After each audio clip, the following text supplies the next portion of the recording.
প্রিয়া, আমি তোমাকে সত্যি অনেক ভালোবাসি। আমি তোমার জন্য সব কিছু করতে পারবো। তুমি যদি বলো, আমি সব কিছু ছেড়ে তোমার সঙ্গে চলে যেতে পারবো। দেখুন, আমি আপনার যোগ্য নয়। আপনি হলেন বড়লোক বাবার একমাত্র ছেলে, আর আমি অনেক গরিব ঘরের একটা মেয়ে। আপনার সঙ্গে আমার কখনোই এটা চাই না। এই সমাজ কখনো মেনে নেবে না। প্লিজ, আপনি একটু বুঝতে চেষ্টা করুন। এই সমাজের সকল নিয়ম তো আমরাই তৈরি করি, তাই না? আর আমি তো আমার পরিবারের মতো নই। আমি তো একটু ব্যতিক্রম, সেটা তুমি ভালো করেই জানো। কিন্তু তুমি কেন এমন করছো? প্লিজ। আপনি কি সত্যিই পারবেন সব কিছু ছেড়ে দিয়ে আমার সঙ্গে চলে যাওয়ার জন্য? গিয়ে সবার সাথে মিলে মাঠে চাষাবাদের কাজ করতে পারবেন? আমি জানি আপনি এটা কখনোই পারবেন না। তাই বলছি, আপনি আপনার মতো থাকেন আর আমি আমার মতো থাকি। এই বলে প্রিয়া চলে গেল, আর আমিও সেখানে দাঁড়িয়ে রইলাম। আমি প্রিয়াকে পেছন থেকে ডেকেই চলেছি, কিন্তু প্রিয়া আমার কোনো কথা না শুনেই চলে গেল। আর আমিও বাসায় চলে আসলাম। বাসায় এসে কোনো কিছুই ভালো লাগছে না, শুধু প্রিয়ার কথাই মনে হচ্ছে। আমি কি পারবো সব কিছু ছেড়ে দিয়ে চাষবাদের কাজ করার জন্য? এইসব ভাবতে লাগলাম আমি। তখনই মনে হলো আমার একটা বন্ধুর কথা। আমি মিন্টুকে কল দিলাম। কিছুক্ষণ কল হওয়ার পর মিন্টু কলটা রিসিভ করলো, আর আমি বললাম, মিন্টু, তুই তাড়াতাড়ি করে আমার বাসার সামনে চলে আয়। তোর সঙ্গে আমার কিছু কথা আছে। তোকে নিয়ে একটা জায়গায় যাব, তাড়াতাড়ি আয়। ঠিক আছে, আমি এক্ষুনি আসছি। আর তোর কি হয়েছে? তুই আমার ফোনটা তুলছিলি না কেন? আগে সেটা বল। তারপর আমি কোনো কিছু না বলে কলটা কেটে দিলাম, আর কল কেটে দিয়ে বাসার নিচে নামলাম। বাসার নিচে নেমে কিছুক্ষণ ওয়েট করলাম, আর একটু পর মিন্টু চলে আসলো। আমি মিন্টুকে নিয়ে একটা নিরিবিলি জায়গায় আসলাম, আর তখন মিন্টু আমাকে বলতে লাগলো, কি ব্যাপার, কি হয়েছে? সব কিছু আমাকে খুলে বল।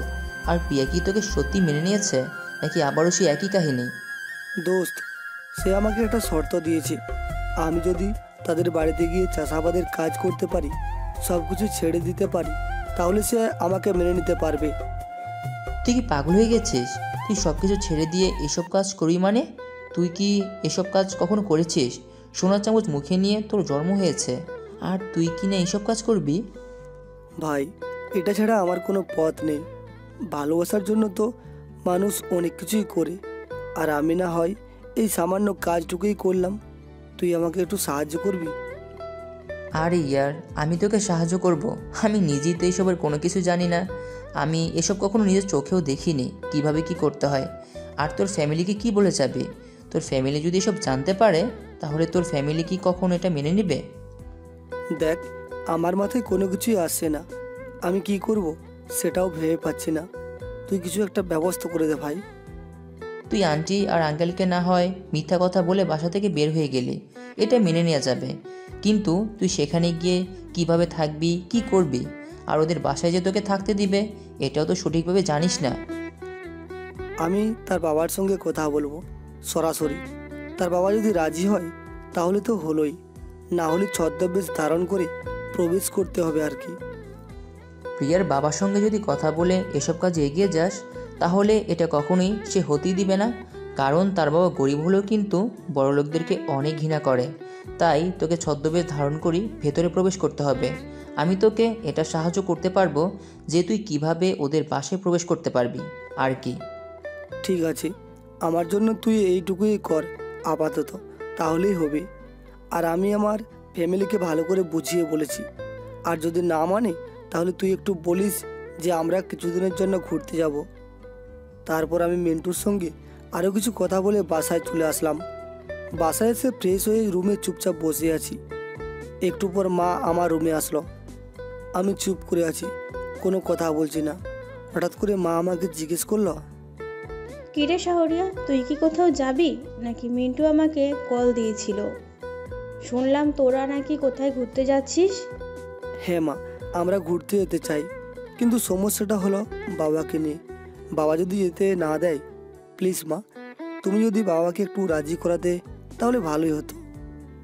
ও, এই জন্য তুই রুমে এসে চুপচাপ বসে আছিস, কোনো কথাও বলছিস না, তাই তো? ঠিক আছে, কোনো সমস্যা নেই। তা কতদিনের জন্য যেতে চাইছিস? মা, আমরা কিছুদিনের জন্য যাব, তুমি কোনো চিন্তা করো না। আর খুব তাড়াতাড়ি ফিরে আসবো। তাছাড়া তো ভাবি ভাইয়া আছেই, বাসায় কোনো সমস্যা নেই। ঠিক আছে, আমি তোর বাবাকে বুঝিয়ে বলবো। আর কোনো সমস্যা হলে তখন কি করবি? আর সামনে তো পরীক্ষাও চলে এসেছে। তারপর মায়ের সঙ্গে আরও কিছু কথা বলি মা তার নিজের কাজ করতে চলে গেল, আর আমিও খুশিতে নাচতে লাগলাম। তারপর রাতের খাবার খেয়ে ঘুমিয়ে গেলাম। পরদিন সকালবেলা কলের শব্দের কারণে ঘুমটা ভেঙে গেল। আমি ফোনটা হাতে নিয়ে দেখি মিন্টু কল দিয়েছি, আর আমি তাড়াতাড়ি কলটা রিসিভ করলাম। আর ও পাশ থেকে আমাকে বলতে লাগলো, দোস্ত, আমি সব কিছু ব্যবস্থা করে ফেলেছি। একটা ছেলে আছে যে ওদের বাসায় কাজ করে, আমি তাকে দিয়ে সব কিছু ম্যানেজ করে ফেলেছি। তুই তাড়াতাড়ি রেডি হয়ে চলে আয়। ঠিক আছে, তুই কোনো চিন্তা করিস না, আমি 5 মিনিটের মধ্যে সেই জায়গায় চলে আসছি। তারপর আমি কল কেটে দিলাম, আর কল কেটে দিয়ে ফ্রেশ হয়ে রেডি হয়ে নিলাম। বাসা থেকে বের হতে হবে স্মার্ট হয়ে, যেন সবাই বুঝতে পারে আমি ঘুরতে যাচ্ছি।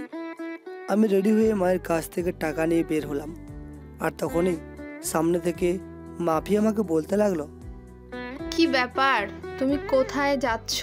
আমি তো তোমার সঙ্গে দেখা করার জন্য তোমাদের বাসায় চলে আসলাম, আর তুমিই চলে যাচ্ছ? তুমি তুমি আমার বাসায় কেন আসলে? আমি কি তোমাকে বাসায় আসতে বলেছি? আর বাসায় এসেছো ভালো কথা, মায়ের সঙ্গে কথা বলো, আমাকে এখানে কি দরকার? হ্যাঁ, আমি তোমাকে সত্যি অনেক ভালোবাসি, আর ভালোবাসাটা নিয়ে আমি তোমার কাছে এসেছি। এখানে আমাকে অপমান করার কি আছে বলো? কিন্তু মাফি, আমি তোমাকে ভালোবাসি না। তুমি আমাকে ভুলে যাও এবং নতুন কাউকে নিয়ে ভালো থাকো, তবু আমাকে বিরক্ত করো না। আমি অন্য কাউকে ভালোবাসতে পারবো না, আমি শুধু তোমাকেই ভালোবাসি, আর তোমাকে নিয়ে ভালো থাকতে চাই।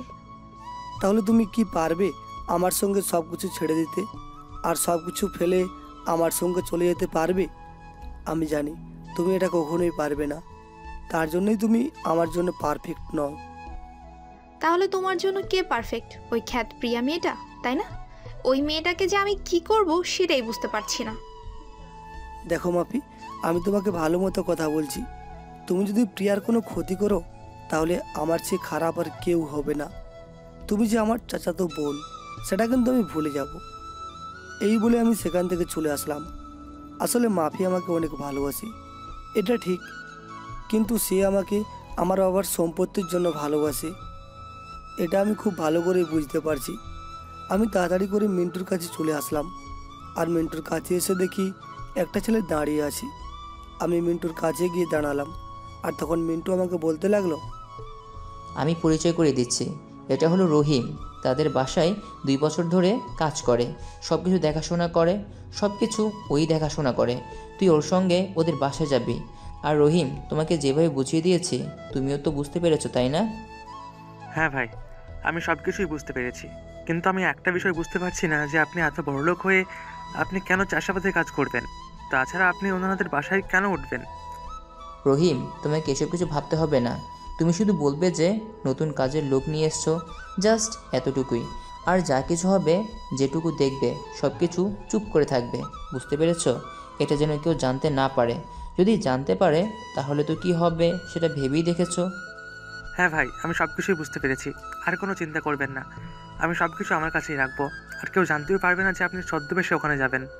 দোস্ত, আমি রহিমকে সব কিছু বুঝিয়ে দিয়েছি, সে তোকে বিভিন্নভাবে সাহায্য করবে। তোর কোনো কিছু দরকার হলে আমাকে বলিস, আমি তোকে লুকিয়ে দিয়ে আসবো। তোকে অনেক ধন্যবাদ দোস্ত, তুই না থাকলে হয়তো বিষয়টা অনেক জটিল হতো, তোর জন্য অনেকটা সহজ হয়ে গেল। তাহলে রহিমের সঙ্গে তুই এক্ষুনি তাদের বাসায় চলে যা, আর তুই ওদের কাজের লোক সেটা মাথায় রাখবি, আর সে অনুযায়ী কাজ করে যাবি। ওরা যদি তোকে একবার বুঝতে পারে তাহলে কিন্তু তুই শেষ, তোর সমস্ত প্ল্যান শেষ হয়ে যাবে। তারপর আমরা কিছু কথা বললাম। কথা বলা শেষে আমি মিন্টুকে বিদায় দিয়ে ছদ্মবেশ নিয়ে রহিমের সঙ্গে যেতে লাগলাম। বাসে করে যেতে লাগলাম। কখনো বাসে উঠিনি, প্রাইভেট গাড়ি নিয়ে চলাচল করতাম। প্রায় 2 ঘন্টা জার্নি করার পর একটা গ্রামে এসে পৌঁছালাম। তারপর রহিমের পেছনে পেছনে যেতে লাগলাম। আসলে প্রিয়ার সঙ্গে আমার পরিচয় কলেজে। প্রিয়া গ্রাম থেকে শহরে পড়তে এসেছিল, থাকতেও হোস্টেলে, কিন্তু এখন কোনো একটা সমস্যার কারণে বাড়িতে চলে গিয়েছি। যেটা আমি কথা বলছিলাম কালকে, আমি কখনো গ্রামে যাইনি, তাই গ্রামটা ভালো করে দেখতে লাগলাম। সত্যি অনেক সুন্দর। আর অনেক হেঁটে আসার পর তাদের বাড়ির সামনে এসে পৌঁছালাম। আর তখন রহিম আমাকে বলতে লাগলো, আপনি আমার পিছনে পিছনে আসেন। আর এখন থেকে আপনার নাম শাহরিয়ার রহমান নয়, শুধু শাহরিয়ার। আপনি ওনাকে বলবেন যে আপনি অনেক গরিব, কোনো কাজ নাই, আর আমি আপনাকে চিনি, তাই নিয়ে এসেছি কাজের জন্য, এসব বলে দেবেন। নাহলেই উনি কিন্তু কাজে রাখবেন আপনাকে। তুমি এসব কোনো চিন্তা করো না, আমি সব কিছু ম্যানেজ করে নেব। আর এরকম মন মানসিকতা আমি প্রস্তুত করে নিয়ে এসেছি। তারপর আমি আর রহিম যেতে লাগলাম। আর একটা বাড়ির সামনে এসে দাঁড়িয়ে আছি। আর তখন রহিম ভেতরে কাউকে ডাকতে লাগলো। আর রহিমের কথা শুনে কেউ বাহির দিয়ে বের হয়ে আসলো আর এসে বলতে লাগলো। আমি লোকটা কথা বলা দেখে বুঝতে পারলাম এটা আর কেউ নয়, এটা হচ্ছে প্রিয়ার বাবা। কিরে রহিম, তুই যে কালকে শহরে গিয়েছিলি, কি কারণে গিয়েছিলি সেটাও তো বলে গেলি না আমাকে। আর এই ছেলেটাকে কাকে ধরে নিয়ে এসেছিস? আরে চাচা, এই ছেলেটা অনেক চেনা আমার, আর কোনো কাজ পাচ্ছে না, তাই ভাবলাম যে আপনার কাছে নিয়ে আসি। আর তাছাড়া আমাদের তো একটা লোকের দরকার, তাই না? তাই একে নিয়ে আসলাম। অনেক ভালো ছেলে, তবে সমস্যা একটাই যে কোনো কাজ পারে না। তবে সমস্যা নেই, আমি তাকে শিখিয়ে দেবো। ঠিক আছে, ওকে আমার বাকি জমিগুলো চাষ করতে বলিস। আর কিছু নিয়মকানুন তাকে বলে দে। গ্রামে আমার কথা ছাড়া অন্য কোথাও যেন না যায়। আর প্রতি মাসে 30 তারিখে তার টাকা পেয়ে যাবে। আর খাওয়া দাওয়া আমার এখানেই করবে, আর থাকবে তোর সঙ্গে। এইগুলো বলে উনি ভিতরে চলে গেলেন। আমি আমার দুর্যোগ দিয়ে প্রিয়াকে খুঁজতে লাগলাম। হঠাৎ করে দেখলাম প্রিয়া বারান্দা দিয়ে হেঁটে রুমের দিকে প্রবেশ করছে। আর একটু বাইরে তাকাতেই আমার চোখ পড়ল, আর আমিও প্রিয়াকে চোখ মারলাম। প্রিয়া আমার দিকে অবাক চোখে তাকিয়ে আছে। তারপর রহিম বলতে লাগলো, এটা হলো চাচার একমাত্র মেয়ে, ভুলেও ওনার দিকে চোখ দেবেন না। এটা যদি জানতে পারে চাচা, তাহলে কিন্তু আপনাকে বাড়ি থেকে বার করে দেবে। দূর বেটা, আমি কি এখানে এসেছি কাজ করার জন্য নাকি? এত কিছু ফেলে আমি এখানে এসেছি শুধুমাত্র এই মেয়েটার জন্য। তোকে এত সব বুঝতে হবে না। এখন আমাকে নিয়ে চল তোর আপামনির সাথে, পরে কথা বলবো আমি। তারপর রহিম আমাকে নিয়ে তার রুমে চলে আসলো। রুমটা ছোট, টিনের ঘর। রুমে এসে আমি ব্যাগগুলো রেখে শুয়ে রইলাম। আর তখন রহিম আমাকে বলতে লাগলো, হাত মুখ ধুয়ে আসেন, খাবার খেয়ে আপনাকে মাঠে যেতে হবে। এইভাবে জমিদারের মতো শুয়ে থাকলে কিন্তু এখানে কাজ করতে পারবেন না। আমি উঠে হাত মুখ ধুয়ে নিলাম। আর হাত মুখ ধুয়ে পিয়ার মা আমাদেরকে খাবার দিল। আর খাবারগুলো খেয়ে আমি রহিমের সঙ্গে মাঠে যেতে লাগলাম। মাঠে গিয়ে চুপচাপ দাঁড়িয়ে আছি, কি করব কিছুই বুঝতে পারছি না। আর তখন রহিম আমাকে বলতে লাগলো, এদিকে আসেন, আমি আপনাকে ট্রাক্টর চালানো শিখিয়ে দিচ্ছি। আর পুরো জমিটা ট্রাক্টর দিয়েই হাল চাষ করতে হবে। তারপর এখানে ধান চাষ করতে হবে, বুঝতে পেরেছেন? হ্যাঁ, আমি বুঝতে পেরেছি, আমাকে একবার দেখিয়ে দে। আমি সবার সামনে নেব। আর আমাকে আপনি করে বলতে হবে না, তুমি করেই বলিস। ও, আর তোকে তো আমার তুমি করেই বলতে হবে, কারণ প্রিয়ার বাবা যদি জানতে পারে তাহলে তো অবস্থা খারাপ, কারণ আমি তো তোর মাধ্যমে এসেছি এখানে। তারপর রহিম আমাকে ট্রাক্টর চালানো শিখিয়ে দিলাম। আমারও বেশ ভালোই লাগলো ট্রাক্টর চালানো। কিছুক্ষণের মধ্যে আয়ত্ত করে নিলাম। তারপর জমিগুলো চাষ করতে লাগলাম। আসলে রোদের মধ্যে কাজ করা এত কষ্ট, এটা আমি কখনো ভাবতে পারিনি। আমি পুরোই ঘেমে শেষ। তখনই দেখলাম আমার নীলপরি এদিকে আসে। তাকে দেখিয়ে আমি আরও কাজ করতে লাগলাম। সে এসে মাঠের আলের উপরে দাঁড়িয়ে আছে। আমি ট্রাক্টরটা বন্ধ করে রহিমকে বললাম, রহিম, তুমি এগুলো চাষ করতে থাকো, আমি একটু ওদিক থেকে আসছি, আমি এখনই চলে আসবো। আপনি যার সঙ্গে কথা বলতে যাচ্ছেন, ওনার সাথে কথা বলতে দেখলে চাচা কিন্তু অবস্থা খারাপ করে দেবে, তাই একটু সাবধান। আমি মাঠ থেকে উঠে প্রিয়ার কাছে চলে আসলাম। আর এসে সামনে চুপচাপ দাঁড়িয়ে আছি। আর তখন প্রিয়া নিজে থেকে বলতে লাগলো, আমি কি আপনাকে বলেছিলাম যে আপনি আমার বাসায় আসুন, বাসায় এসে এসব কাজ করুন? আপনি সব কিছু ছেড়ে দিয়ে কেন আছেন এখানে? আমি কি বলেছিলাম? এই উত্তরটা হয়তো তুমি আমার থেকে অনেক ভালো করেই জানো, তবু আমাকে কেন প্রশ্ন করছো? আমিও দেখব আপনি কত সহ্য করতে পারেন। আপনি তো কখনোই এসব সহ্য করতে পারবেন না, আমি এটা জানি। তুমি যদি আমার পাশে থাকো তাহলে আমি সব কিছু সহ্য করতে পারবো। যখন আমি খুব ক্লান্ত থাকবো তখন তুমি এসে আমার সামনে একটা মুচকি হাসি দেবে, তাহলেই হবে। আমি আপনাকে ও কখনো বোঝাতে পারবো না, আর আপনাকে বোঝাতে চাই না। এখন যদি আপনার কিছু হয়ে যায় তাহলে আমি কি কখনো নিজেকে ক্ষমা করতে পারবো? সত্যি বলছি, আমি তোমাকে অনেক ভালোবাসি, আর তোমার জন্য আমি সব কিছু ছেড়ে দিয়ে এখানে এসেছি। আমি চাই তোমার বাবা নিজে তোমাকে আমার হাতে তুলে দেবে এবং তোমাকে নিয়ে আমি শহরে ফিরবো। যদি বাবা আমাদেরকে মেনে না নেয় তাহলে কি করবেন? আমার বাবার অনেক রাগ, একজন মানুষ, আর গ্রামে তার অনেক নামডাক আছে। যত কঠিন মানুষই হোক না কেন, সে তার মেয়েকে অনেক ভালোবাসে, এটা আমি হয়তো এসেই বুঝতে পেরেছি। আমি জানি নিজেই সে তোমাকে আমার হাতে তুলে দেবে। এত বিশ্বাস করা মোটেও ভালো কাজ নয়। আমি গেলাম, বাবা দেখলে আমার খবর আছে, আর বেশি কষ্ট হলে কাজ করতে হবে না। দুপুরবেলা তোমাকে যেন খাবারের সময় দেখতে পারি, তাহলেই হবে। দুপুর তো প্রায় হয়েই গেল। ঠিক আছে, আমি চেষ্টা করব।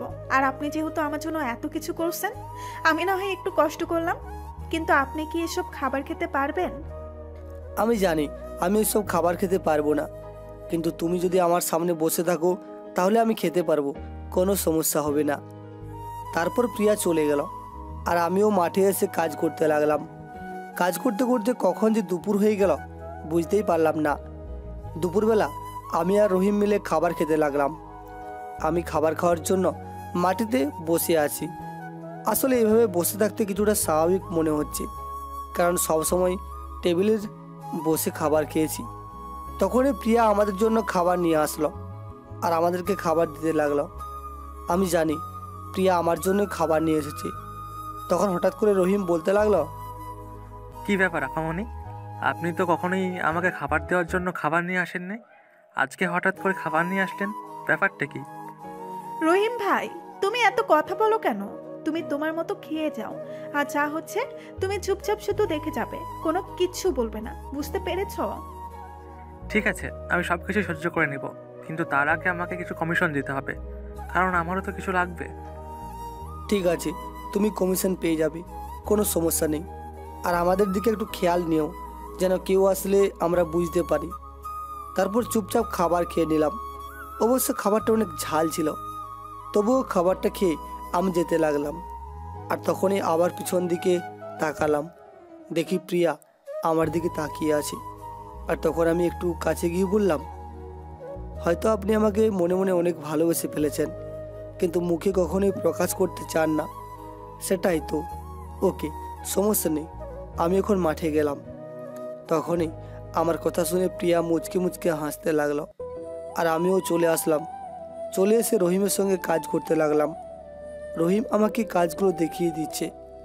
আর তখনই প্রিয়ার বাবা এদিকে আসলো, আর এসে আমাদেরকে বলতে লাগলো, কিরে রহিম, ছেলেটা কেমন, কাজ করতে পারে? তুই যে ছেলেটাকে নিয়ে এসেছিস সেটা কি আসলে কাজ করতে পারে? হ্যাঁ কাকা, ও ভালো কাজ করছে, আপনি কোনো চিন্তা করবেন না। আর এই যে জমির চাষটা করা হয়েছে, এটা কিন্তু শাহরিয়ার করেছে, আমি তাকে দেখিয়ে দিয়েছি মাত্র।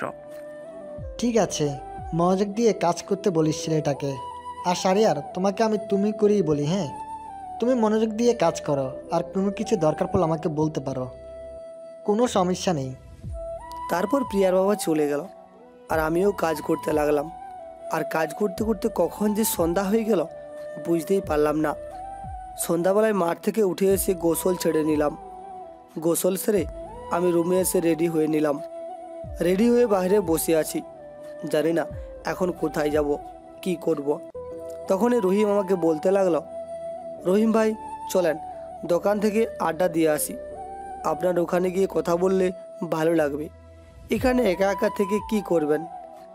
আমি ঠিক আছি বলে দোকানে আড্ডা দিতে চলে আসি। আর সবার সঙ্গে পরিচিত হওয়ার দরকার, যেহেতু আমি গ্রামে প্রথম এসেছি, গ্রামটা তেমন ঘুরে দেখা হয়নি। সন্ধ্যাবেলায় বেশ ভালোই লাগবে। তারপর আমি আর রহিম মিলে দোকানে চলে আসলাম, আর দোকানে এসে সবার সঙ্গে গল্প করতে লাগলাম। আসলে গ্রামের মানুষগুলো অনেক সহজ সরল, সবাই আমার পরিচয় জিজ্ঞেস করতে লাগলো, আর আমি সবাইকে একই কথা বলতে লাগলাম। আর এভাবে আড্ডা দিতে এসে সময়টা পার হলো। রাত 9টার দিকে বাসায় ফিরলাম। বাসায় এসে আমি খাবার খেতে লাগলাম। আমাদের জন্য খাবার নিয়ে এসেছে প্রিয়া। প্রিয়ার কাণ্ড দেখে রহিম হাঁ করে তাকিয়ে আছে, আর তখন আবারও বলতে লাগলো, আপামনি, আপনাকে তো কখনো আমার রুমে আসতে দেখিনি, আপনি শেষ পর্যন্ত আমার রুমেও চলে আসলেন। আর কত কিছু দেখতে হবে আপনাদের। আপনারা তো পালিয়ে গেলেই পারেন, এত অভিনয় করার কী আছে? শুধু শুধু শাহরিয়ার ভাইকে এত কষ্ট করতে হচ্ছে। আজকে সারাদিন শাহরিয়ার ভাই কত কষ্ট করেছে সেটা যদি আপনি দেখতেন। আমি আমার মানুষের খবর খুব ভালো করেই জানি এবং আমি খুব কাছে থেকে ওর কষ্ট করা দেখেছি। তোমাকে এত বলতে হবে না। আর বুঝতে পেরেছ? আর তুমি এত কথা একটু বেশিই বলো। এখন থেকে কথাবার্তা একটু কম বলবে, না হলে তোমার জন্য আমরা ধরা খেয়ে যাব। আর আপনি একটু তাড়াতাড়ি খাবার খেয়ে বাইরে আসেন, আপনার সঙ্গে কথা আছে আমার। তারপর আমি তাড়াতাড়ি করে খাবার খেয়ে নিলাম। আর খাবার খেয়ে আমি বাইরে চলে আসলাম। বাইরে একটা নিরিবিলি জায়গায় এসে দাঁড়িয়ে আছি। আর একটু পর প্রিয়া চলে আসলো। প্রিয়া এসে আমার সামনে দাঁড়ালো। আর আমি বলতে লাগলাম, আজকে সারাটা দিন পার হয়ে গেল, কিন্তু এখনও পর্যন্ত আপনি যে আমাকে ভালোবাসেন এটা তো আমাকে বললেনই না। তাহলে কি আমি ধরে নেব আপনি আমাকে একটুও ভালোবাসেন না? আমি আপনাকে ভালো না বেসে থাকতে পারলাম না। অনেক বুঝিয়েছিলাম নিজেকে, কিন্তু মন কিছুতেই বুঝতে চায় না। সব সময় আপনার কথাই মনে হয়, তাই তো নিজেকে ধরে না রাখতে পারে আপনার কাছে চলে আসলাম। কিন্তু সমস্যাটা হচ্ছে বাবাকে নিয়ে। আমি আমার বাবাকে কখনোই কষ্ট দিতে পারবো না, তেমনি আপনাকেও আমি কষ্ট দিতে পারবো না। আমি কি করব কোনো কিছুই বুঝতে পারছি না। আমি তোমাকে আসার সময় বলেছিলাম যে আমি তোমাকে তোমার বাবার সামনে থেকে নিয়ে আসব। তোমার বাবা নিজে থেকে তোমাকে আমার হাতে তুলে দেবে। তুমি কোনো চিন্তা করো না, তুমি শুধু আমার পাশে সবসময় থেকো, আমাকে সাপোর্ট দিও, তাহলেই হবে। আমিও আপনার সবসময় পাশে থাকবো, আপনি কোনো চিন্তা করবেন না। আর আপনি কি পারবেন বাবার মন জয় করার জন্য? তুমি যদি আমার সবসময় পাশে থাকো তাহলে তোমার বাবার মন জয় করতে আমার বেশি দিন সময় লাগবে না। আর আমি তোমাকে দেখিয়ে দেবো যে আমিও চাষাবাদ করতে পারি। আমি গ্রামের সবার থেকে বেশি ধান করব, তুমি শুধু আমাকে দেখিয়ে দিও। তখনই প্রিয়া কোনো কিছু না বলে আমাকে শক্ত করে জড়িয়ে ধরল। আর আমিও নিজেকে ধরে রাখতে পারলাম না, আমিও প্রিয়াকে শক্ত করে জড়িয়ে ধরলাম। আর এইভাবে দুজনে কতক্ষণ ছিলাম সেটা জানি না। প্রায় অনেকক্ষণ পর প্রিয়া আমাকে বলতে লাগলো, এখন তো আমাকে রুমে নিয়ে যেতে হবে তো নাকি?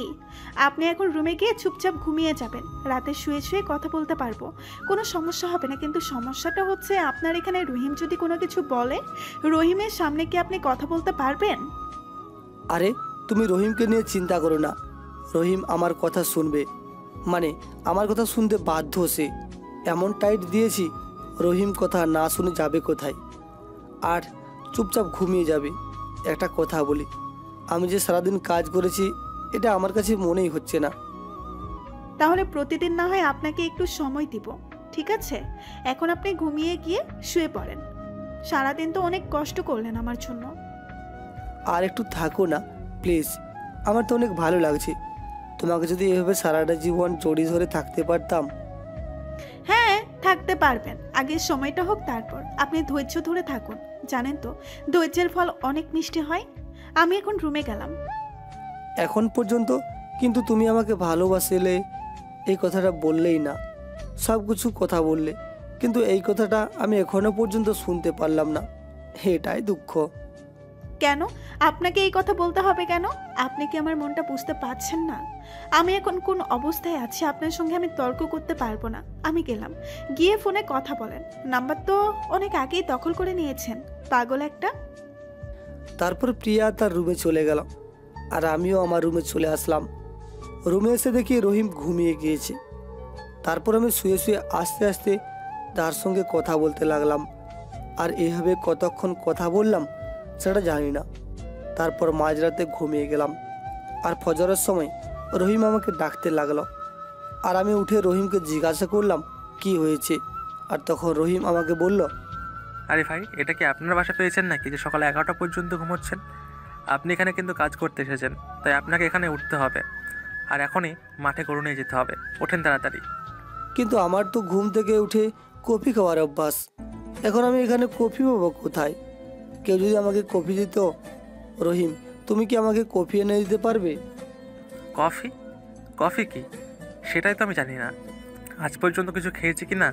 আপনি এসব বাদ দিয়ে তাড়াতাড়ি উঠে পড়ুন, গরু নিয়ে মাঠে যেতে হবে, দেরি হলে আবার কাকা বকাঝকা দিতে পারে। তারপর আমি উঠে পড়লাম, আর উঠে গরুগুলো মাঠে নিয়ে যেতে লাগলাম। আর রহিম এদিকে গোবরগুলো ফেলাচ্ছে। গোবরের গন্ধে আমার পেটের নাড়িভুড়ি পর্যন্ত বেরিয়ে আসতে শুরু করেছে। তারপর আমি মাঠে গরুগুলো নিয়ে আসলাম, আর তখনই দেখি প্রিয়া আমার জন্য হাতে একটা ফ্লাক্স নিয়ে এদিকে আসছে। আমি গরুগুলো মাঠে রেখে প্রিয়ার কাছাকাছি চলে আসলাম, আর প্রিয়া আমাকে ফ্লাক্সটা দিয়ে বলল, আপনার কি মাথায় কোনো কিছু আছে? এখানে আপনি কফি কোথায় পাবেন? এটা গ্রাম, এটা কি আপনার শহর পেয়েছেন যে যেখানে ইচ্ছা সেখানেই কফি খাবেন? আমি আপনার জন্য কফি বানিয়ে নিয়ে এসেছি, এটা সারাদিন খাবেন একটু একটু করে। আমি আর সারাদিনের মধ্যে বানাতে পারবো না, সমস্যা হবে। আমি শহরেই পড়তাম, দেখে আমি এসব শিখেছি। না হলে আমিও তো রহিম ভাইয়ের মতো থাকতাম। আমি আপনাদের কথাবার্তা শুনেছি। তুমি তো আমার জন্য অনেক কষ্ট করেছো। এই বলে আমি প্রিয়াকে শক্ত করে জড়িয়ে ধরলাম। প্রিয়া আমাকে সাথে সাথে জড়িয়ে ধরল। আর এভাবে কতক্ষণ ছিলাম সেটা জানি না। কিছুক্ষণ পর আমি প্রিয়াকে ছেড়ে দিলাম।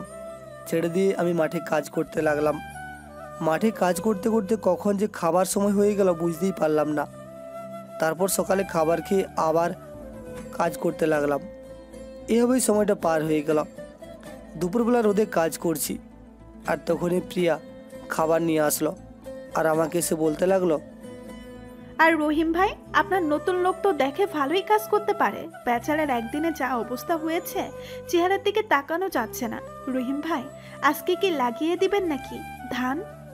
আজকে তো লাগাতে পারবো না, লাগাতে হবে কালকে। আজকে আর একটু কাজ করতে হবে। এখানে চারপাশে অনেক ঘাস হয়েছে, এইগুলো পরিষ্কার করতে হবে। ঠিক আছে, আপনার সাথে মানুষটাকে একটু ভালো করে দেখিয়ে দিবেন। উনি তো আবার লুঙ্গি পরে কোমরে গামছা পেতে নেমে পড়েছে। আমি এখনো বিশ্বাস করতে পারছি না যে শাহরিয়ার রহমান কাজ করছে। এত চাপা মেরো না, বুঝছো? আমার মতো তুমি থাকলে হয়তো তাই করতে। আমি আমার ভালোবাসার জন্য সব কিছুই করতে পারবো।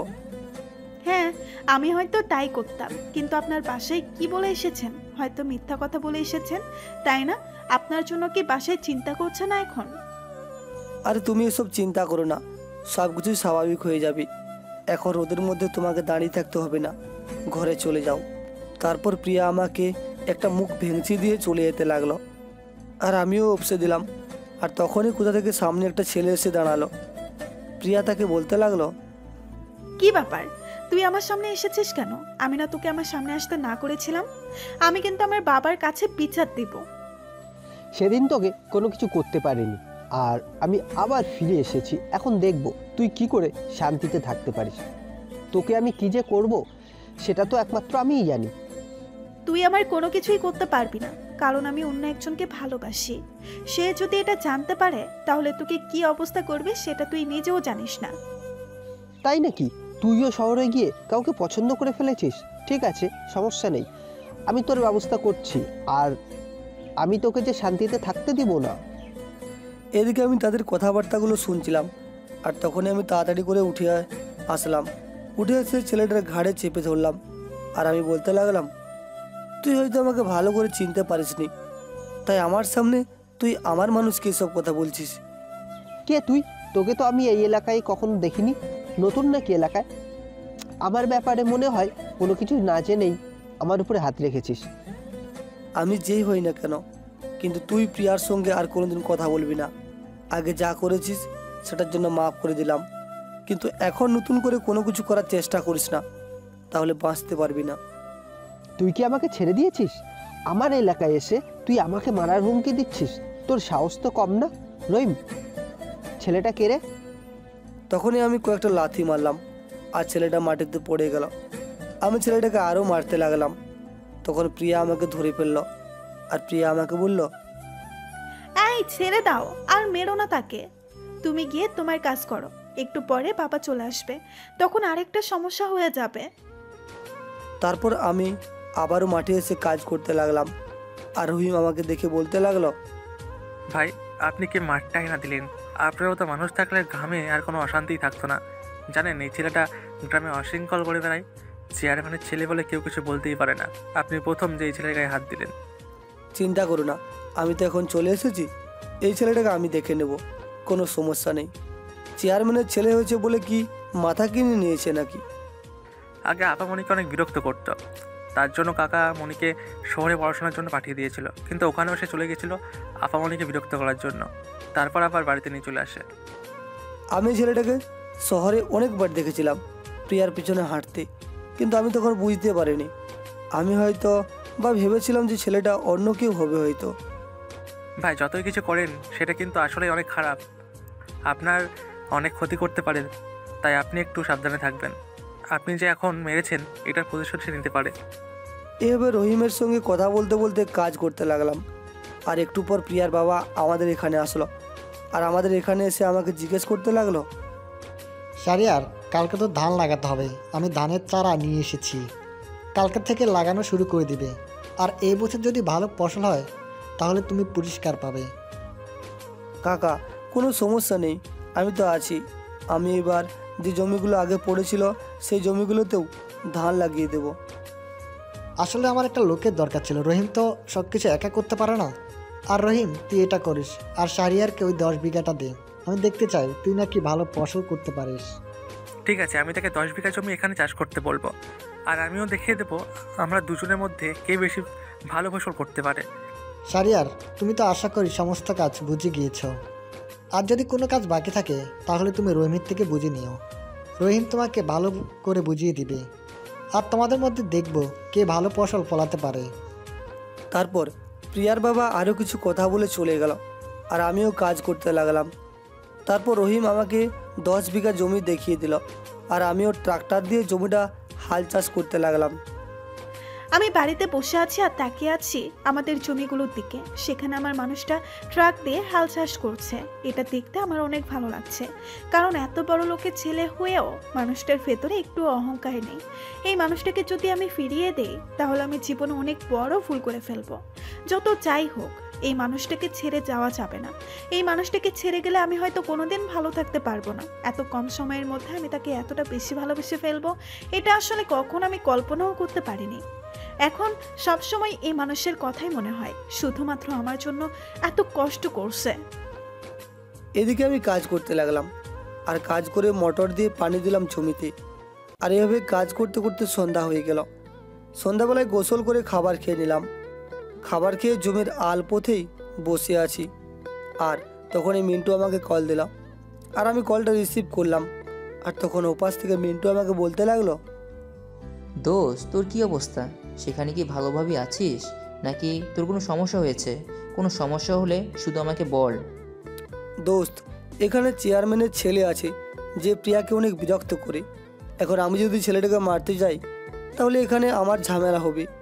প্রিয়ার বাবা আমাকে হয়তো বাড়ি থেকে বের করে দিতে পারে, তাই যা করার তোকেই করতে হবে।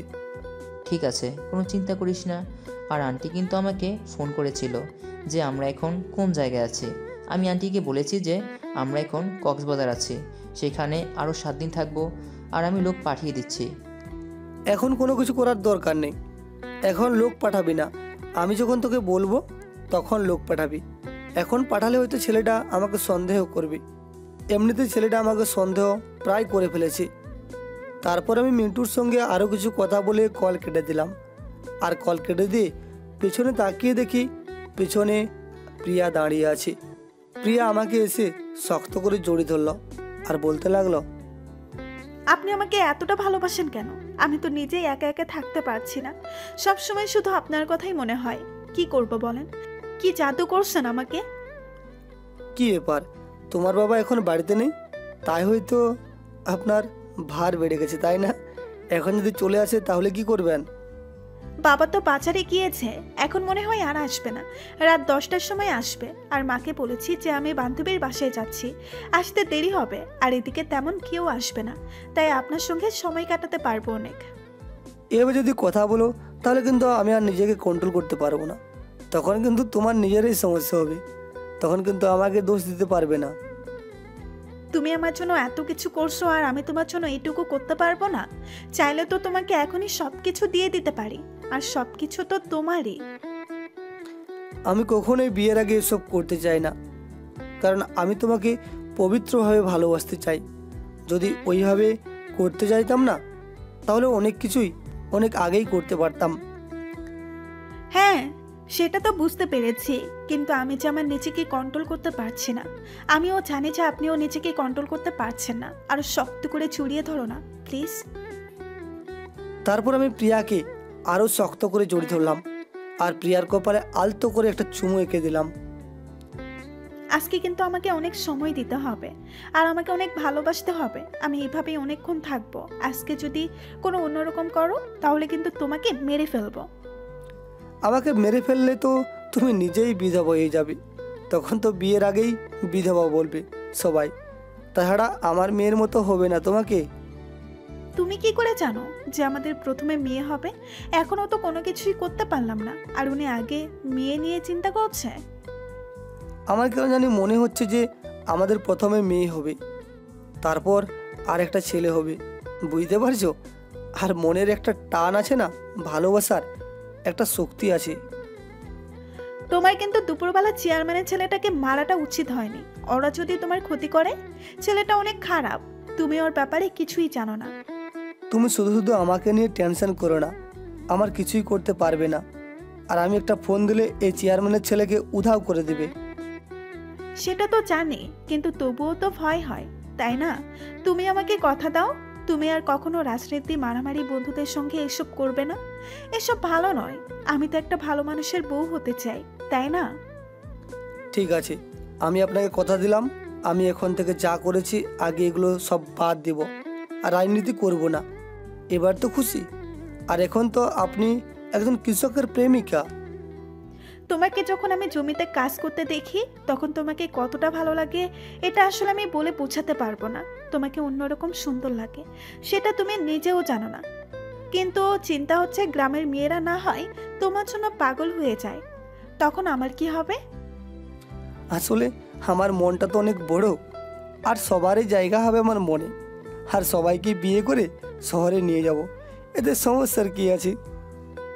অন্য কাউকে বিয়ে করার আগে আমাকে নিজের হাতে গলা টিপে মেরে ফেলবে, তারপর অন্য কাউকে নিয়ে চিন্তা করবে। কিন্তু আমি যতদিন পর্যন্ত বেঁচে থাকবো আমি তোমাকে কারো হতে দেব না, এটা মনে রেখো। ওরে আমার পাগলি বউটা রে, আমি আপনাকে ছেড়ে কোথাও যাব না। আর আমি তো অন্য কাউকে বিয়ে করব, এটা আপনি ভাবলেন কি করে? হ্যাঁ, এভাবে প্রিয়ার সঙ্গে অনেক সময় কাটাতে লাগলাম, আর সময় খুব দ্রুত চলে যায়। রাত 9টার দিকে বাড়িতে নিয়ে আসলাম, আর আমি একটু পর বাড়িতে চলে আসলাম। তারপর খাবার খেয়ে রুমে এসে প্রিয়ার সঙ্গে কথা বলতে লাগলাম, আর এভাবে রাত 2টা পর্যন্ত কথা বলে ঘুমিয়ে গেলাম। পরদিন সকালবেলা ঘুম থেকে উঠে গরুগুলো মাঠে নিয়ে যেতে লাগলাম। তারপর মাঠে নিয়ে গিয়ে আমি আমার নিজের কাজগুলো করতে লাগলাম। এখন আমার সব অভ্যস্ত হয়ে আছে, আর যখন প্রিয় মানুষটা সাহস দেয় না তখন আর কোনো কষ্ট থাকে না। তখনই প্রিয়ার বাবা আমার কাছে এসে বলতে লাগলো, শারিয়ার, তুমি কি কালকে চেয়ারম্যানের ছেলের গায়ে হাত দিয়েছিলে? চেয়ারম্যান আমাকে বলেছিল তুমি কেন ছেলেটাকে মারতে গেলে। তুমি জানো ও কতটা খারাপ?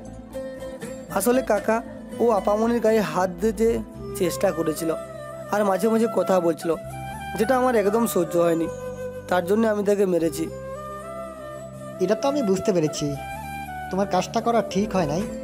এখন যদি ছেলেটা তোমার কোনো ক্ষতি করে তখন কি করবে? যাই হোক, আমি বিষয়টা দেখছি, তুমি কোনো চিন্তা করো না আর মনোযোগ দিয়ে কাজ করো। তারপর প্রিয়ার বাবা আরও কিছু কথা বলে চলে গেল, আর আমিও নিজের কাজ করতে লাগলাম। আর এইভাবে পার হয়ে গেল 2টা মাস। এই 2 মাসে আমি সমস্ত কাজ করতে পারি, আর প্রিয়ার বাবার কাছে আমি একজন ভালো ছেলে হয়ে উঠেছি। বাসায় একের পর এক মিথ্যা কথা বলে এসেছি, কারণ এতদিন ধরে বাসায় যাই না। একদিন রাতের বেলা জমির আল পথে এখানে বসেছিলাম, আর তখনই আমার পাগলিটা এখানে আসলো, আর এসে আমাকে বলতে লাগলো, ভেবেছিলাম তুমি এসব কাজ করতে পারবে না, কিন্তু তুমি আসলে আমাকে দেখিয়ে দিয়েছো। তার ধান তো পাকা ধরেছে, এখন কাটতে হবে। সেজন্যই তো রাত জেগে পাহারা দিতে হয়। আমি চাই না যে আমার কোনো কিছু ক্ষতি হোক, যার জন্য আমি তোমাকে হারাতে চাই না প্রিয়া। ঠিক আছে, আমিও তাহলে তোমার সাথে বসে থাকবো, সারা রাত দুজনে বসে বসে গল্প করব। তুমি কিন্তু আজকে আমাকে রুমে যেতে বলবে না, ঠিক আছে? হয়তো তুমি পাগল হয়ে গেছো, নাহলে তুমি আমাকে পাগল বানিয়ে দিয়েছো। 2টার মধ্যে কোনো একটা হবে। মানুষ পাগল না হলে কি করে এই কথা বলতে পারে? তোমার কি মাথায় আছে যে তোমার বাবা বাসায়? আসলে এই বাবাকে নিয়ে আমার যত ঝামেলা। কোথাও বেড়াতে চলে যেত তাহলে আমার জন্য অনেক সুবিধা হতো, কিন্তু বাবা তো কোনো জায়গায় বেড়াতে চায় না, এটাই সমস্যা। চুপ, কোনো কথা নেই, চুপচাপ রুমে চলে যাও। এখানে অনেক ঠান্ডা পড়েছে, হয়তো তোমার পরে ঠান্ডা লাগতে পারে। যেটা বলছি সেটা শোনো।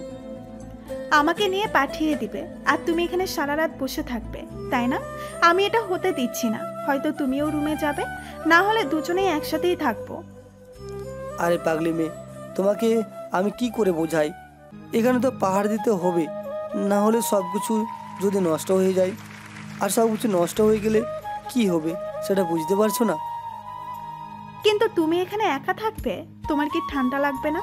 তুমি প্লিজ রুমে চলে যাও, আর রহিম ভাই তো এখানে আছেই।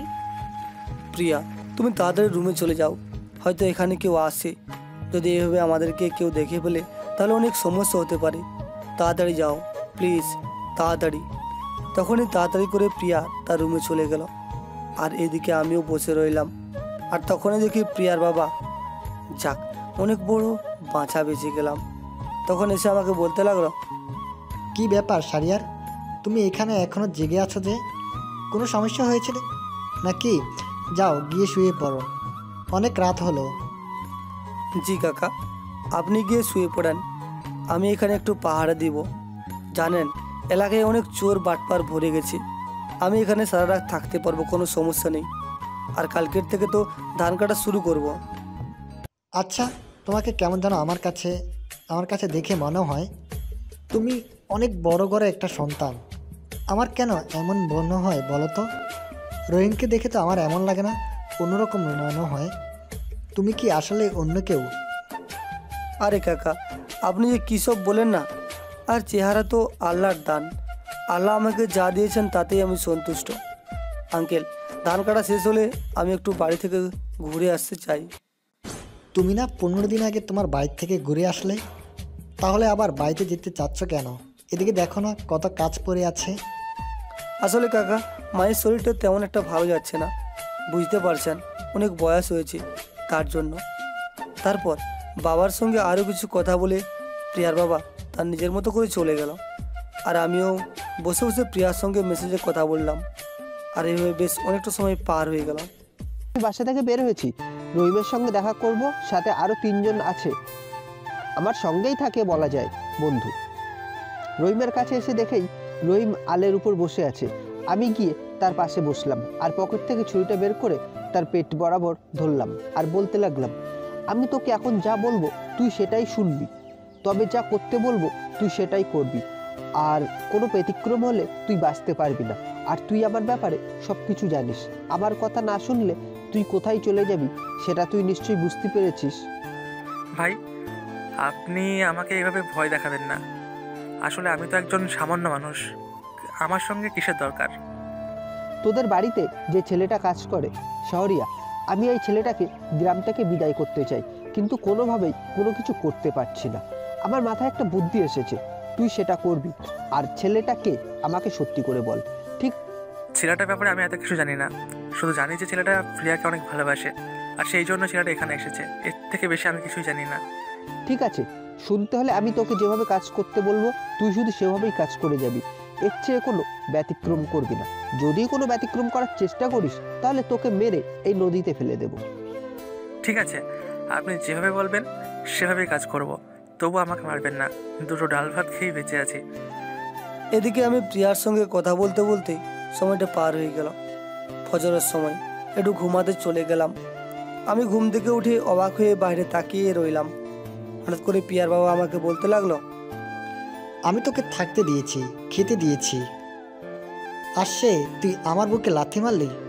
তোকে আজকে কেউ বাঁচাতে পারবে না। তুই কিনা আমার সব কিছু চুরি করে আমার মেয়েকে নিয়ে যাওয়ার চিন্তা করছিস। কে আছিস, মারতে থাক। তখনই কিছু ছেলে আমার কাছে এসে আমাকে মারতে লাগলো। আমার বুঝতে বাকি রইল না, ছেলেগুলো আর কেউ নয়, ছেলেগুলোই হলো চেয়ারম্যানের একটা ছেলের লোকজন, যে প্রিয়াকে ভালোবাসে। সবাই এসে আমাকে মারতে লাগলো, আর আমি চুপচাপ মারার সহ্য করতে লাগলাম। আমি নাকি প্রিয়ার বাবার টাকা চুরি করেছি আর প্রিয়াকে নিয়ে চলে যাওয়ার চিন্তা করছি। তখনই প্রিয়া কান্না করতে লাগলো, আর মারতে মারতে আমি মাটিতে পড়ে গেলাম। আর তখন প্রিয়া সামনে এসে সবাইকে বলতে লাগলো, বাবা, তুমি সবকিছু না জেনে ছেলেটাকে শুধু শুধু মারো, তাই না? আর শাহরিয়ার টাকা চুরি করেছে এটা তোমাকে কে বললো? তুমি কি তোমার টাকাগুলো দেখেছিলে ও চুরি করার সময়? প্রিয়া, আমি তোকে এখান থেকে চলে যেতে বলেছি। তুই এক্ষুনি এখান থেকে চলে যা। আর তুই ওর ব্যাপারে কোনো কথা বলবি না। আর এই ছেলেটা তোকে বিয়ে করতে চেয়েছিল, দেখেছিস আমার টাকা নিয়ে আমার মেয়েকে নিয়ে চলে যাওয়ার চিন্তা। বাবা, আমি তোমাকে অনেকবার বলেছি যে চেয়ারম্যান চাচার ছেলে আমাকে অনেক বিরক্ত করে, এবং তুমি সবটা জেনেও কিভাবে একজনের কথা বিশ্বাস করতে পারো? আর তোমাকে এই খবর কে দিয়েছে যে আমি ওর সঙ্গে চলে যাব? মানে যদি চলে যাওয়ার থাকতো তাহলে তো এটা অনেক আগেই করতে পারতাম। আমি এখন সবই বুঝতে পারছি। তোমাকে এসব রহিমই বলেছে, তাই না? রহিম ভাই, আমি তোমাকে অনেক বিশ্বাস করতাম, আর সেই তুমি কিনা আমাদের এত বড় ক্ষতিটা করলে। আমি ওর বালিশের নিচ থেকে এই টাকাগুলো পেয়েছি। এখানে আমার দোষ কোথায়? আমি তো সত্যি কথাই বলছি, আপনি মিথ্যে কথা বলছেন। ঠিক আছে, তোমরা যেহেতু সব কিছু জেনেই গিয়েছো, তাহলে এখন আমি সত্য কথাটা বলেই আসি। আসলে শাহরিয়ার রহমান হলো এসএস গ্রুপ অফ কোম্পানির অ্যাডমির একমাত্র ছেলে। ও শুধুমাত্র আমাকে ভালোবাসে, সেই জন্য আমাদের এখানে এসেছে। আমি তাকে বলেছিলাম যে আমি আমার বাবার বিরুদ্ধে কখনো তোমাকে ভালোবাসতে পারবো না, কিন্তু ও তখনও থেমে থাকেনি। ও আমাকে ওয়াদা করেছিল যে ও আমাকে তোমার সামনে থেকে ওর পাশেই নিয়ে যাবে। আর টাকার কথা বলছো? আরে তোমরা তো নিজেও জানো না যে শাহরিয়ার রহমানের কত টাকা আছে। শাহরিয়ার যদি চায় তাহলে আমাদের সব কিছু 10 বার কিনবে, 10 বার বিক্রি করবে। আমাদের যা আছে সেটা শাহরিয়ারের এক বিন্দু পরিমাণও নেই। আর রহিম ভাই, আমি জানি না তুমি কেন এই মিথ্যা কথাটা বলেছ। তুমি এসে শাহরিয়ারের ব্যাপারে সব কিছুই জানো, তবুও শুধু শুধু শাহরিয়ারকে মেরেছ। ঠিক আছে, আমি এখনই ব্যবস্থা নিচ্ছি। আর বাবা, আমি তোমাকে বলছি, আমি এখনই শাহরিয়ারকে নিয়ে শহরে চলে যাব, আর কোনোদিন তোমার এখানে আসবো না। এই বলে আমি রাগে মিন্টুকে কল দিলাম, আর মিন্টুকে কল দিয়ে সব কিছু খুলে বললাম। আর আমি শাহরিয়ারের জ্ঞান ফেরানোর চেষ্টা করছি, কিন্তু কোনো কিছুতেই জ্ঞান ফেরাতে পারছি না। প্রায় 15 মিনিট পরে হেলিকপ্টারের আওয়াজ শুনতে পেলাম, আর হেলিকপ্টার এসে আমাদের জমিতে ল্যান্ড করলো। আর সেখান থেকে নেমে আসলো মিন্টু ভাই, শাহরিয়ারের বাবা। মিন্টু ভাই দৌড়ে শাহরিয়ারের কাছে আসলো, আর তার বাবা এসে বলতে লাগলো, আপনার সাহস তো কম না? আপনি আমার ছেলের গায়ে হাত দিয়েছেন, আমার ছেলেকে মেরেছেন। আপনি কি অবস্থা করেছেন ওর দেখেন তো একবার। আপনার আমি ব্যবস্থা করছি। মিন্টু, তাড়াতাড়ি করে সাহেবকে হাসপাতাল নিয়ে চলো। তারপর পুলিশকে কল দিলাম তাড়াতাড়ি করে, আর এইখানে আসতে বললাম। আমার সাথে বডিগার্ডগুলোকেও বললাম, গার্ড, তোমরা চেয়ারম্যান আর চেয়ারম্যানের ছেলেকে যেভাবে মেরেছে এমনভাবে ওরও হাড়গোড় ভেঙে দাও। এই যে শফিক আহমেদ, আপনাকে শুধুমাত্র ছেড়ে দিচ্ছে কেন জানেন? আপনি প্রিয়ার বাবা দেখে, আর আমার ছেলে আপনার মেয়েকে ভালোবাসে সেটা দেখে। আমি শুনেছি সব কিছু মিন্টুর কাছ থেকে। প্রিয়া ভাবি, আপনি শাহরিয়ারকে নিয়ে হেলিকপ্টারে ওঠেন, আমি এই দিকটা দেখে আসছি। আঙ্কেল, আপনিও শাহরিয়ারকে নিয়ে হাসপাতালে চলে যান, আমি এক্ষুনি আসছি। তারপর তাড়াতাড়ি করে শাহরিয়ারকে নিয়ে হসপিটালে ভর্তি করলাম, আর ডাক্তার অপারেশন থিয়েটারে নিয়ে গেল। বাইরে দাঁড়িয়ে আছে আঙ্কেল, আন্টি, প্রিয়া। প্রিয়া অজর ধারায় কান্না করতে লাগলো। আমি নিজেকে কোনোভাবেই বোঝাতে পারছি না, অছোদ্ধারাই কান্না করতে লাগলাম। প্রায় 1 ঘন্টা পরে ডাক্তার বেরিয়ে আসলো, আর আমি ধরে ডাক্তারের কাছে গেলাম। আর ডাক্তার আমাকে বললো এখন সুস্থ আছে। একটু পর শাহরিয়ারকে কেবিনে দেওয়া হলো। আমি কেবিনে দৌড়ে গেলাম, আর শাহরিয়ারের পাশে বসে মাথায় হাত বুলাতে লাগলাম, আর চোখ থেকে অনবরত পানি ঝরতে লাগলো। হঠাৎ করে শাহরিয়ার চোখ খুলে আমাকে বলতে লাগলো, কি ব্যাপার, এত কান্না করছো কেন? তোমার কান্না যে আমার সহ্য হয় না, এটাকে তুমি জানো না? তুমি কান্না করলে একদম বাজে লাগে। তুমি আমাকে ক্ষমা করে দাও, আমার জন্য তোমাকে এত কষ্ট করতে হলো। এখন যদি তোমার কিছু হয়ে যেত তাহলে আমি কি কখনো নিজেকে ক্ষমা করতে পারতাম? আমি কি তোমাকে ছাড়া বাঁচতে পারতাম? আরে পাগলি মেয়ে, আমার তেমন কিছু হবে না, তুমি চিন্তা করো না। আমি এখন সম্পূর্ণ সুস্থ আছি। মিন্টুকে এখানে আসতে বলো, মিন্টু ওদেরকে মেরে ফেলবে হয়তো। তারপর মিন্টু কেবিনে আসলো, আর আমি বলতে লাগলাম, দোস্ত, চেয়ারম্যান আর চেয়ারম্যানের ছেলেকে পুলিশে তুলে দে, এর চেয়ে বেশি কিছু করার দরকার নেই। আর আমার যা দরকার আমি তো সেটা নিয়েই চলে এসেছি, তাহলে এখানে আর কোনো কিছুর দরকার নেই, বুঝতে পেরেছিস? কিন্তু ভাই, তুই এসব কি বলছিস? ওরা তোর গায়ে হাত দিয়েছে, ওদের হাত যদি আমি কেটে না রেখেছি, আমার নাম মিন্টু নয়। যা হয়েছে সব কিছু ভুলে যা, ওদেরকে পুলিশে তুলে দে।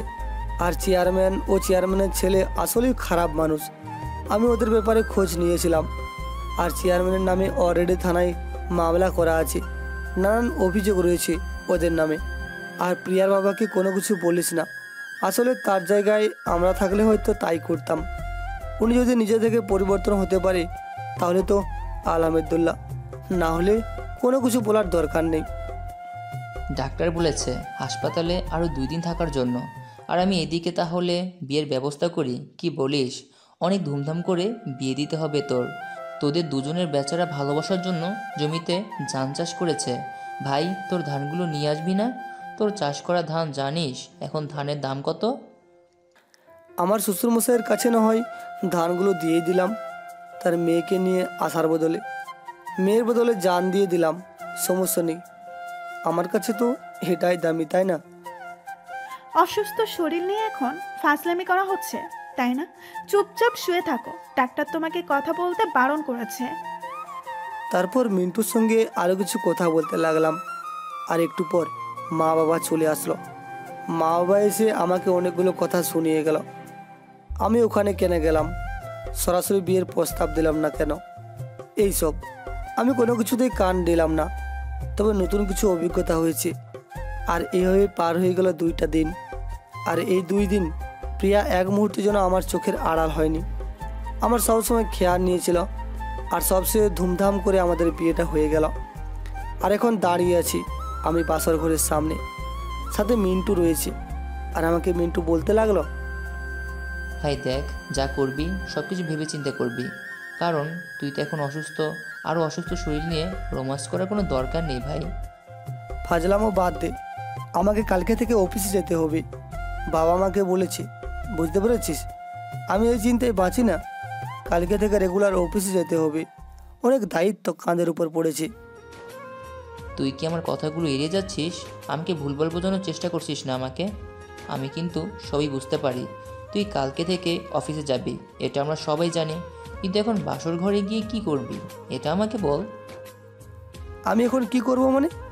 আমি এখন চুপচাপ গিয়ে ঘুমিয়ে যাব। সারাদিন অনেক পরিশ্রম হয়েছে, সবার সঙ্গে কত কাজ করেছি দেখছিস না, তাই ক্লান্ত। ভাই, তোর উত্তরটা কিন্তু আমার একদম পছন্দ হলো না।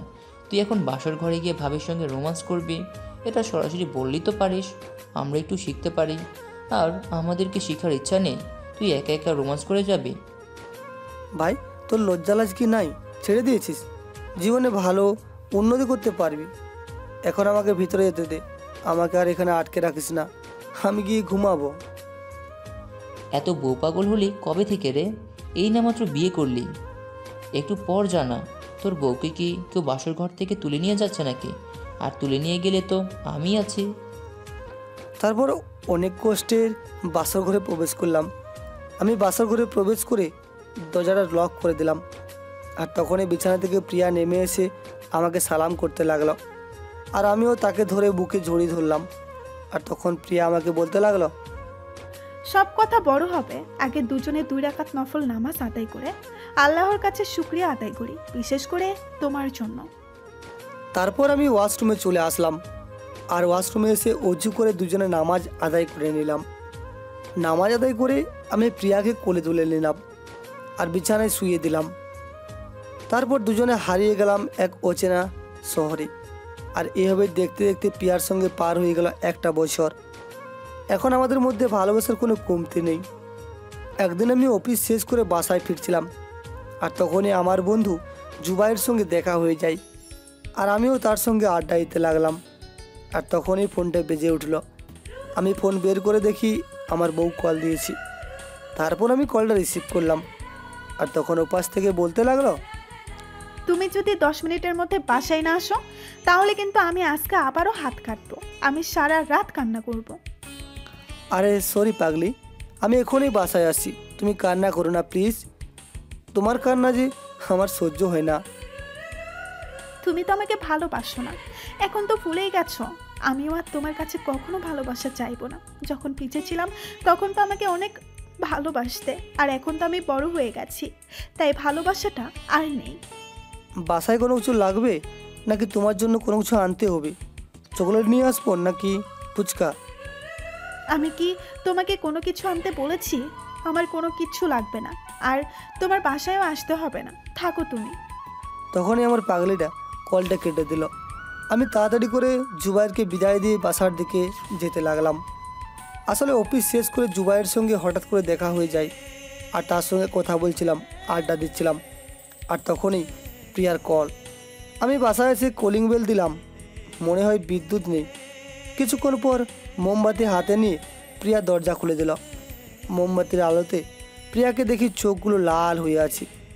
আমি দরজাটা বন্ধ করে প্রিয়াকে জড়িয়ে ধরতে যাব, তখনই প্রিয়া আমাকে ধাক্কা মেরে সরিয়ে দিল আর রুমে চলে গেল।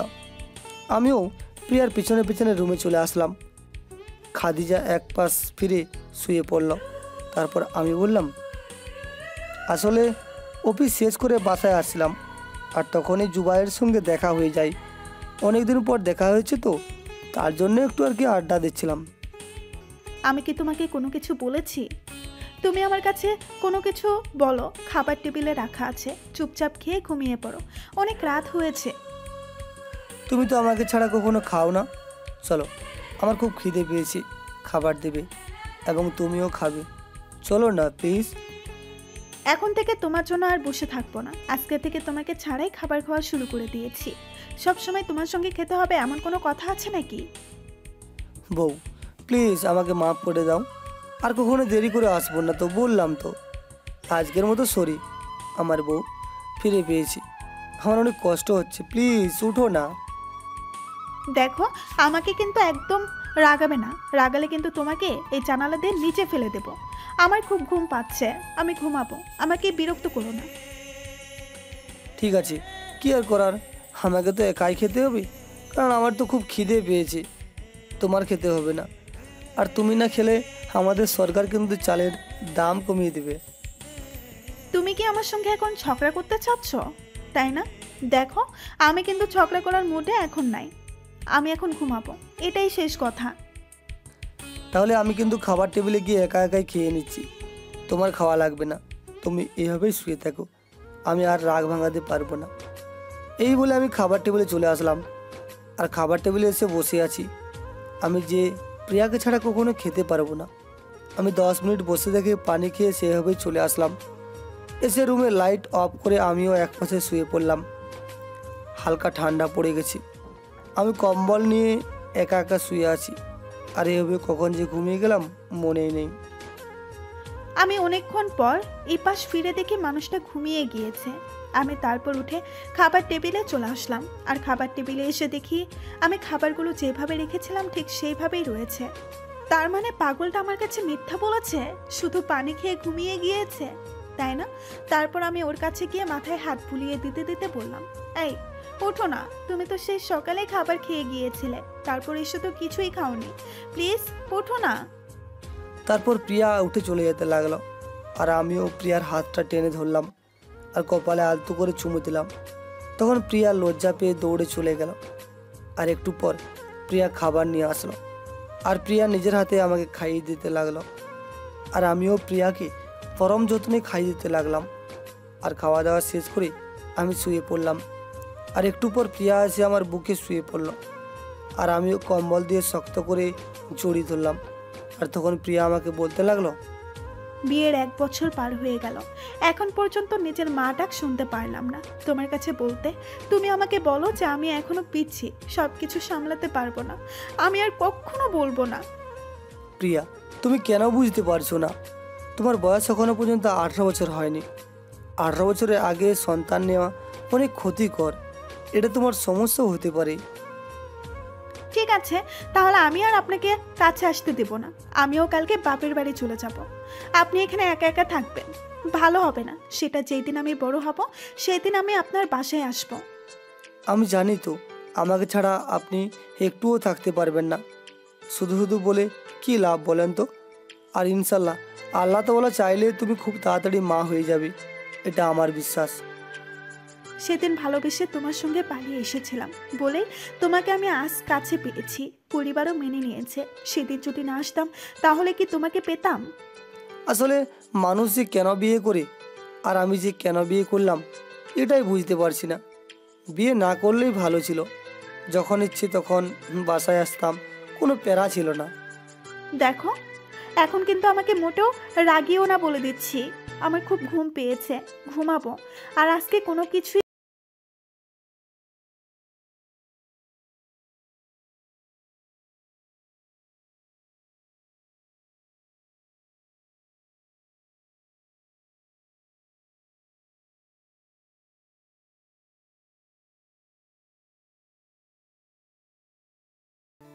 ফজরের সময় হঠাৎ করে ঘুমটা ভেঙে গেল। আর ঘুমটা ভাঙতেই দেখি প্রিয়া আমার বুকে শুয়ে আছে। দুজনের শরীরে কারো কোনো কাপড় নেই। প্রিয়া উঠে যেতে যাচ্ছে, আমি প্রিয়াকে ধরে শক্ত করে শুয়ে পড়লাম আবারও। আর তখন প্রিয়া আমাকে বলতে লাগলো, আচ্ছা আমাকে তো গোসল করতে হবে তাই না? নামাজ সাথেই করতে হবে, তারপর তুমি গোসল করবে, অনেক সময় লাগবে। এখন আমাকে ছাড়ো। আমাকে না বলে চোরের মতো আমার এখান থেকে চলে যাচ্ছ তাই না? আমি তো তোমাকে যেতেই দেব না। এখন আমার আরেকটু রোমান্স করার বাকি আছে। সারা রাত আমার সঙ্গে দুষ্টুমি করলে, তবুও এখন তোমার মন ভরে না তাই না? এখন আমাকে ছাড়ো, আমাকে গোসল করতে হবে, তো পরে দেরি হয়ে যাবে, কিন্তু নামাজ আদায় করতে পারবো না। ঠিক আছে, ছেড়ে যেতে পারি, তাহলে আগে আয়, আমাকে একটু আদর করতে হবে, তারপর আমি তোমাকে ছেড়ে দেব। যদি না, তাহলে কিন্তু ছাড়বো না। তখনই প্রিয়া আমাকে ধাক্কা দিয়ে চলে গেল। আর একটু পর গোসল সেরে বের হয়ে আসলো, আর আমিও গিয়ে গোসল করে নিলাম। তারপর প্রিয়া চলে গেলো রান্না করার জন্য, আর আমিও প্রিয়ার পেছনে পেছনে রান্না করে চলে আসলাম। আর এখানে এসে প্রিয়াকে শক্ত করে জড়িয়ে ধরলাম। আর তখন প্রিয়া আমার কানে কানে বলতে লাগলো, এখন কি তুমি এখান থেকে যাবে? যদি মা বাবা এখানে চলে আসে তখন কি করবে তুমি? আর তাছাড়া ভাবিও কিন্তু এখনই চলে আসবে। যাও, রুমে যাও, আমি পরে আসবো। ঠিক আছে, কফিটা বানিয়ে তাড়াতাড়ি করে আমার রুমে আসো, না হলে কিন্তু আমি সবার সামনে কাজ করা শুরু করব বলে দিলাম। তুমি জানো আমার ইদানিং লজ্জা শরম অনেক কমে গেছে। তারপর আমি হাসতে হাসতে রুমে চলে আসলাম। আমি রুমে এসে শুয়ে পড়লাম। আর একটু পর প্রিয়া কফি নিয়ে আসলো, আর কফিটা রেখে আমার বুকে শুয়ে পড়লো। আমি প্রিয়াকে শক্ত করে জড়িয়ে ধরলাম। আর এভাবে না হয় চলতে থাকুক আমাদের মিষ্টি ভালোবাসার গল্পগুলো। আর হ্যাঁ বন্ধুরা, গল্পটা এখানেই শেষ করলাম। দেখা হচ্ছে অন্য কোনো নতুন গল্পের সাথে। ততক্ষণ আপনারা চ্যানেলটা সাবস্ক্রাইব করে আমাদের সাথে থাকবেন। ধন্যবাদ সবাইকে।